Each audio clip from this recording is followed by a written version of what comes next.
में एक तरीके का अनरेस्ट फैला हुआ है कि ऐसे कैसे हिंदुस्तान में ही हिंदुओं को गोली मार दी। सब बातें सही हैं, लेकिन इतने दिनों बाद भी एक टॉपिक पे खुल के बात नहीं हो रही है कि इतना बड़ा सिक्योरिटी लैप्स कैसे हो गया। आई नो बहुत सारे लोगों का टेक ये है कि अभी ये टाइम नहीं है गवर्नमेंट से क्वेश्चन करने का, अभी तो टाइम है कि हम एक साथ खड़े हों पाकिस्तान के अगेंस्ट। सही बात है, लेकिन इस चीज को भी इग्नोर नहीं किया जा सकता कि इतना बड़ा ब्लंडर भी हमारे एंड से हुआ है। इतने सारे लोगों को पहलगाम में बेरहमी से मार दिया जाता है,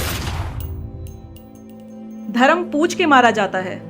हमें बचपन से यही सिखाया गया है कि India is a secular country, हिंदू मुस्लिम सिख ईसाई हम सब हैं भाई भाई, हम सब एक ही हैं। लेकिन जब से होश संभाला है ये चीज समझ ही नहीं आ रही है कि किस बात पे बिलीव किया जाए, जो हमें स्कूल में पढ़ाया जाता था या फिर जो अब सिचुएशंस अपने आसपास हम देख रहे हैं। खैर, इस एक्शन को कंडेम करते हुए मोदी गवर्नमेंट ने इसके रिटेलिएशन में काफी सारे एक्शंस लिए हैं, लेकिन सच कहूं तो इसमें से काफी सारे एक्शंस इतने इम्पैक्टफुल है नहीं जितने वो लग रहे हैं।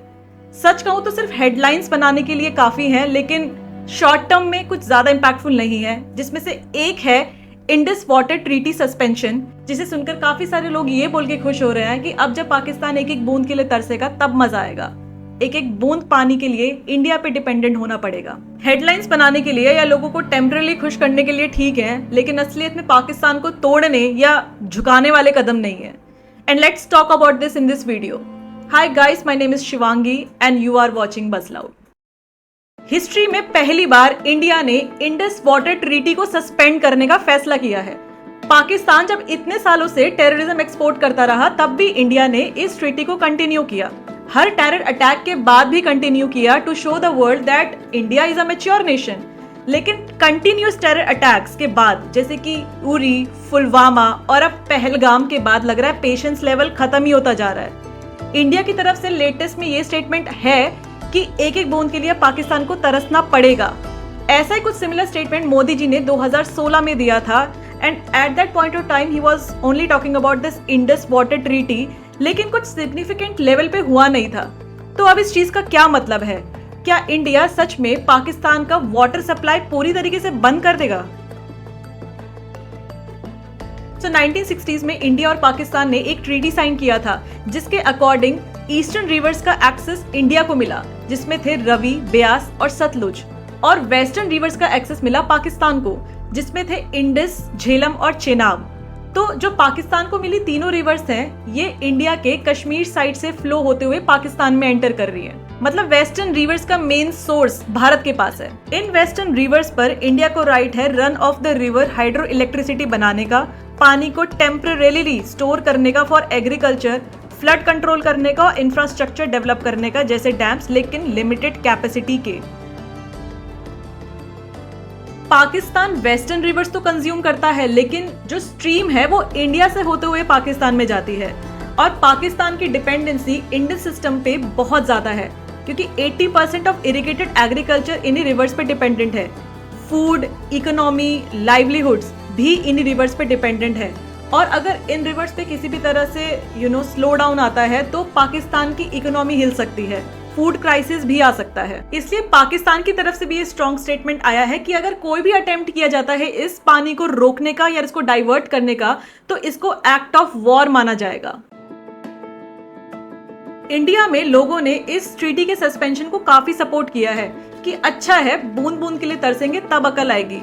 बहुत सारे लोगों को ये लग रहा है कि अगर पानी बंद कर देंगे तो पाकिस्तान खत्म, लेकिन क्या सच में ऐसा है? रियलिटी ये है कि गवर्नमेंट ने एक तरीके का मेंटल या साइकोलॉजिकल प्रेशर बनाया है पाकिस्तान में, लेकिन हकीकत ये है कि फिलहाल हमारे पास ना इतने इनफ डैम्स हैं, ना स्टोरेज है और ना डाइवर्जन कैपेसिटी है।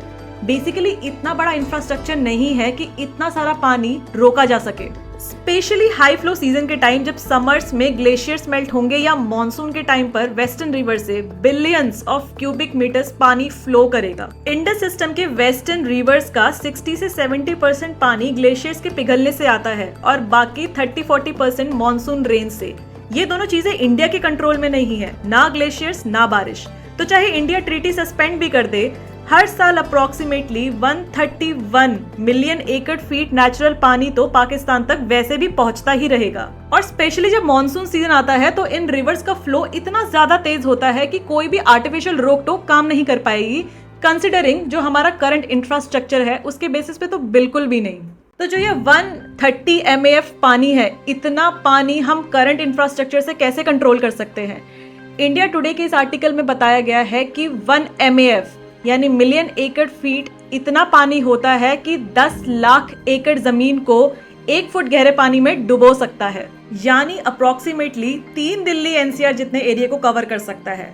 और अगर ये पूरा पानी इंडिया रोक ले तो थियोरेटिकली पूरा जम्मू एंड कश्मीर 13 फुट गहरे पानी से भर सकता है। इतना पानी अगर रोक भी लिया तो उसको स्टोर कहाँ करेंगे, और अगर चलो स्टोर कर भी लिया तो उसका यूटिलाइजेशन प्लान क्या है, उस पर भी पूरी तरीके से क्लैरिटी नहीं है।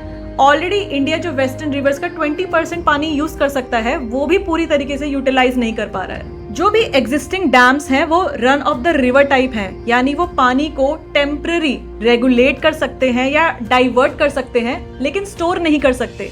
और अगर इंडिया को पाकिस्तान का पानी बंद करना है तो बुरसर जैसे डैम्स पे अग्रेसिवली काम करना पड़ेगा।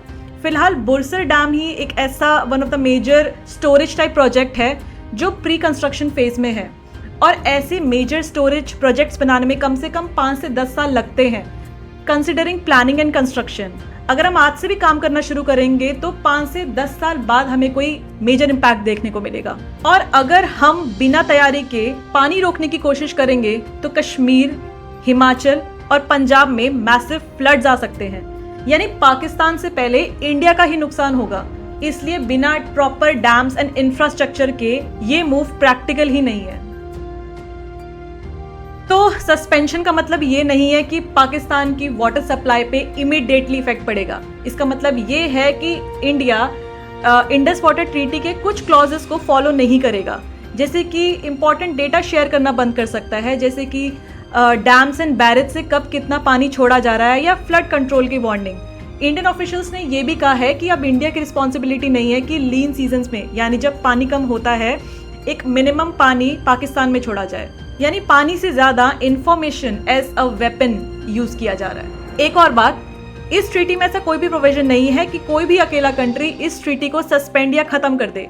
इंडिया ने अपने नेशनल सिक्योरिटी कंसर्न्स की वजह से इस ट्रीटी को सस्पेंड किया है, जो कि इंटरनेशनल लॉ के तहत चैलेंज किया जा सकता है। इसलिए इंडिया भी केयरफुली और लीगली अपने एक्शंस प्लान कर रहा है कि ट्रीटीज के बाउंड्री के अंडर रह के ही मैक्सिमम प्रेशर कैसे बनाया जा सकता है। फिलहाल के लिए तो इस एक्शन से ग्राउंड रियलिटी पे कुछ इमीडिएट इफेक्ट पड़ने नहीं वाला।